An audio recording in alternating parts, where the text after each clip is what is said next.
Para sa Eat Bulaga Under TVJ Facebook page na may 3.7 million followers at sa It's Showtime na may 19 million followers. So sa oras na 1:06 PM ang It's Showtime po ay may kasalukuyang segment na Laro Pick. Ito po yung jackpot round ng Laro Pick na may pot money na 250,000 pesos. Samantalang ang Eat Bulaga naman po ay gimme 5. So, may kita po natin dito na ang It's Showtime po ay may 2,300 viewers. Samantalang ang Eat Bulaga ay may 2,800 live viewers. So, again sa oras na 1:07 PM ang It's Showtime ay may 2,300 viewers.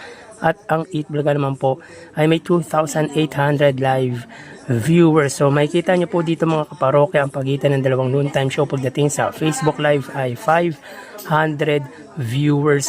At lamang po dyan mga kaparokya ang Eat Bulaga. So mapunta tayo dito sa TV Network YouTube channel ng dalawang noontime show para po sa It's Showtime under GMA Network YouTube channel na may 40.6 million subscribers.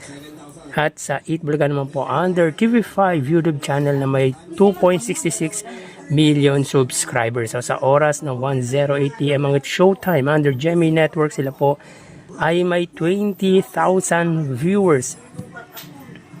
Ang Eat Bulaga naman po under TV5 ay may 16,000 viewers.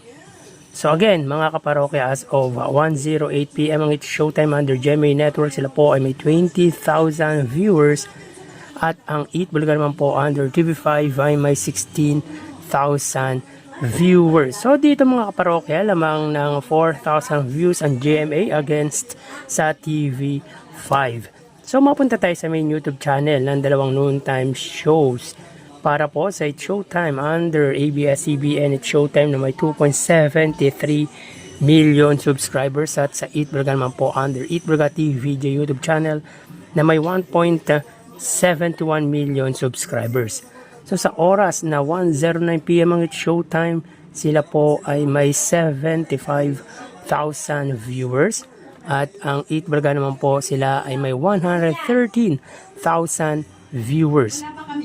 So again, sa oras na 1:09 PM ang It's Showtime, sila po ay may 75,000 viewers. At ang Eat Bulaga naman po ay may 113,000 live viewers. So bali, ang total na nakuha ng dalawang noontime shows ay... Bali, ang total na nakuha ng dalawang noontime shows para po sa It's Showtime ay 97,000 views. At sa Eat Bulaga naman po ay 131,000 views. So pagdating sa Facebook Live, both noontime show got 2,000 views. Sa TV Network YouTube channel, 20,000 sa GMA, 16,000 naman po sa TV5 at sa main YouTube channel naman po 75,000 sa It's Showtime at 113,000 naman po sa Eat Bulaga. So again, 131,000 views sa Eat Bulaga, 97,000 naman po ang views ng Eat Showtime. So yan po lumalabas sa kanilang online viewership mga kaparokya at dito ay lamang ng 34,000 views ang noontime show ng Legendary Trio against sa noontime show ni Vice Ganda na It's Showtime. Meaning ay wagi po pagdating sa online views ang Eat Bulaga. So hanggang dito na lang po tayo. Thank you and God bless.